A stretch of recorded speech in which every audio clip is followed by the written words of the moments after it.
back to our special coverage live from the Clinton Global Initiative here in New York City. CGI aims to be a catalyst for action, and to that end, Cisco Systems and Duke Energy have joined forces today to take on energy efficiency. The two companies have linked up with Charlotte, North Carolina's Center City partners to link commercial office buildings to the smart grid and cut energy costs. Cisco will pay 20% of the estimated $5.25 million project, while Charlotte-based Duke Energy will recover its 80% share under the state's energy savings tariff. Joining me now to talk about that, the executives from both companies, John Chambers, Chairman and CEO with Cisco Systems, and Jim Rogers, Chairman and CEO with Duke Energy. Gentlemen, it's great to have you on the program. It's a pleasure to be with you again, Always Marie. a pleasure to see you both. Thank you so much. So let's talk about your announcement this morning here at CGI to collaborate in terms of a first of its kind public-private collaboration to make commercial buildings in Charlotte more energy efficient. How will it work, Jim? Well, we have 60 buildings in downtown Charlotte, 15 million square feet. We have 12,000 square feet already committed. And what we're really going to do is do smart grid technology coupled with automation technology. And basically, as part of that process, we're going to give a clear picture of the usage. We're going to give information in terms of how they can reduce their usage. And over time, we're going to increase the technology that we use so that they can be as efficient as possible. And I can even envision, John, a competition between the buildings to see who can reduce their usage the fastest. It's amazing to me, John, how much technology is changing so many industries and really enabling growth in so many industries. From your standpoint, how does this work? So what makes it happen is it's a public-private partnership between the local government. The mayor, Fox, is very, very good. The local community, two of the leaders in both the utility industry and high tech. And what we can do is show that we can reduce the emissions dramatically within an area and at the same time grow jobs.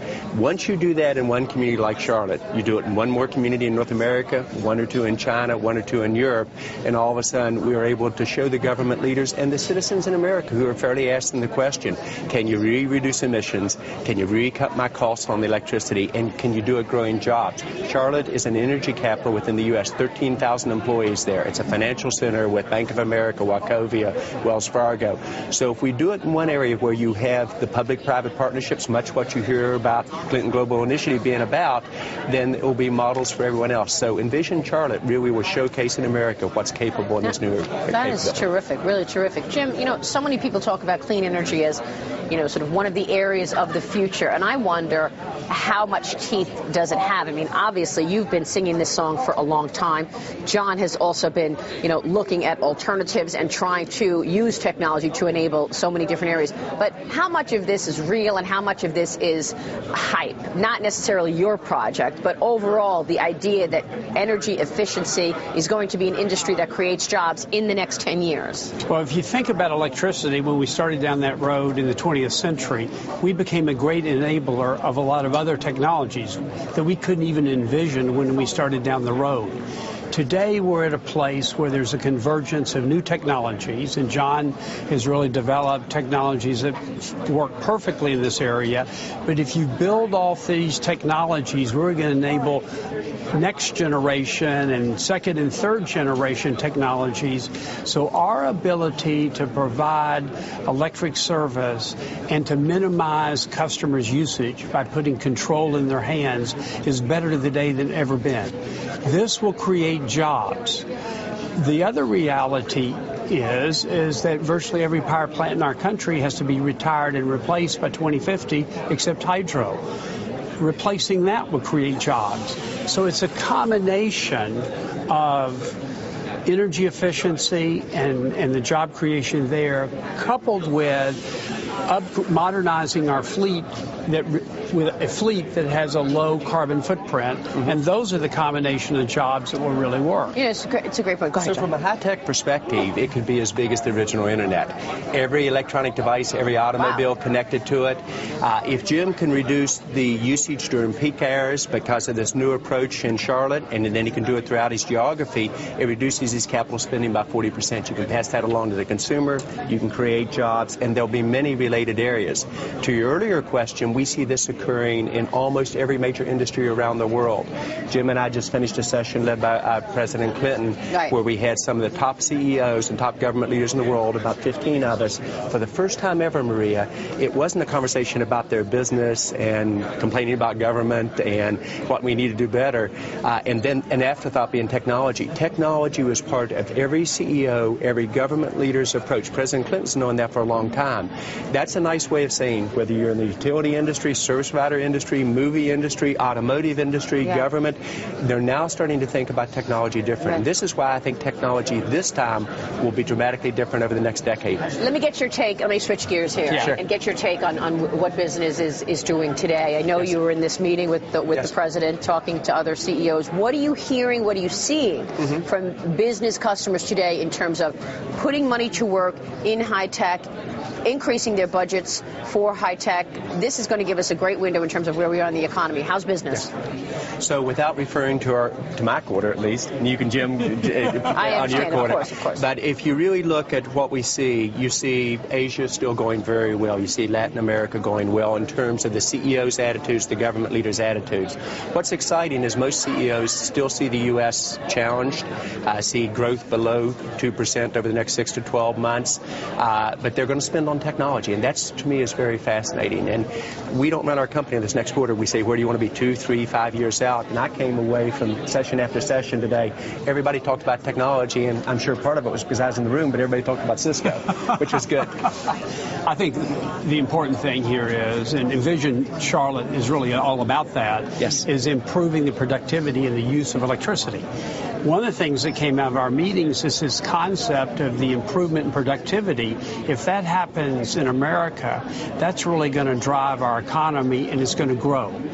But the reality is of our economy, when you look at the housing situation, how long it takes for that to happen. Right, and that's been still missing in action. Missing in action. The deleveraging of families, budgets. That's still happening. That's still happening, and that could take another 6 years.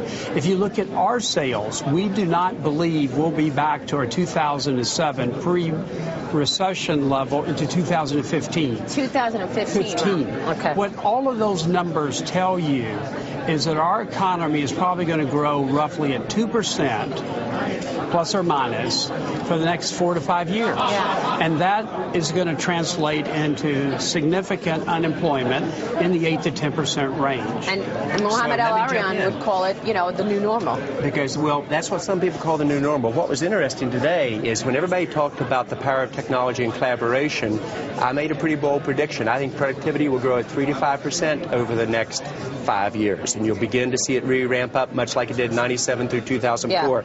If that's true, then GDP growth will be at a different level. And that's why you see many of the leaders in business and government looking to what technology can do. And that's why perhaps in the short term it's a little bit challenging, bumpy, I would call it. Longer term, I'm probably more the optimist. One of the issues has been corporations are sitting on all of this cash. $1.8 trillion. They're sitting on it. Of course, they're hoarding cash. Individuals are hoarding cash. Got a savings rate now back up to 5%. A positive, but at the same time, it's not helping us over the near term. John, you recently announced that you were going to pay a dividend. Yes, we are. First time ever. Yes. Why does that matter now? Why do this now? You're actually putting cash to work. Yes, we are. First of all, if you have a choice between investing in a Cisco stock or putting your cash on the sidelines for 1% interest, if you could get Cisco stock and get a 1% dividend or maybe even 2%, that's a lot better decision with the upside potential in many people's minds. Secondly, U.S. multinationals have $1.2 trillion overseas. Our opinion, if the U.S. government reincorporate that, you could have more financial incentives than what the stimulus package was, which was, $785 billion. Absolutely. Why we don't do that, I think it's going to be a missed opportunity. I think you're going to see after the November elections, leaders on both sides probably take a step back and say, let's put this money to work. Let's bring this money back to America in an effective way. If so, that could be a pretty good stimulus for the country and perhaps something that would break us out of this just bumping between 0 and 2% type growth. So it's an area, Maria, I'm kind of the optimist on. I think President Clinton also said it made tremendous sense. Maria, let me make one point. My projection is really kind of business as usual. and it's a conservative projection of what could happen. What John is talking about, these productivity gains and changing the law where we can bring money back from offshore and reinvest it in the U.S. rather than reinvesting it in other countries, these are things that are game changers. Yes, and I really believe, and there's optimists in me that believe that's going to happen. I agree. I understand what you're saying, because John is looking long-term, and you're always a long-term thinker, John. Yes. But here's the issue. Unemployment is a problem. Yes. And we are looking at, trying to know when we actually come out from under the rock. And you're saying, unemployment is going to be an issue for some time to come because there's all this uncertainty. So given the uncertainty in 2011, whether it's higher health care expenses, higher taxes, uncertainty about the demand being there, are you going to be hiring? We are hiring. You are. And we've hired 400 people this year. And we have several major construction projects where we have over 6,000 people at work. So, John, are you hiring? Yes, I think we're probably the only Fortune 50 company who is growing our U.S. headcount by 10% this year. If we bring back our money from overseas, I'll commit to the same number next year plus some. And you need to see policies in order to support that. Predictability is so important. Maria, government and business has failed to work together. Yes. And one of the nice things about Charlotte is the mayor got up and said that's what made America great, business and government working together. I think Charlotte's an example for the rest of our country. Business and government ought to say, how do we put America back to work? Let's quit getting distracted by the small transactions. Let's say, what does it take to win together? Gentlemen, thank you very much. Great conversation. Thank you for all of your efforts. This is a terrific announcement, and we appreciate your breaking it on our program. Thank you. It's a pleasure. Very much. John Chambers, Jim Rogers. We will see you soon, gentlemen. Thanks very much.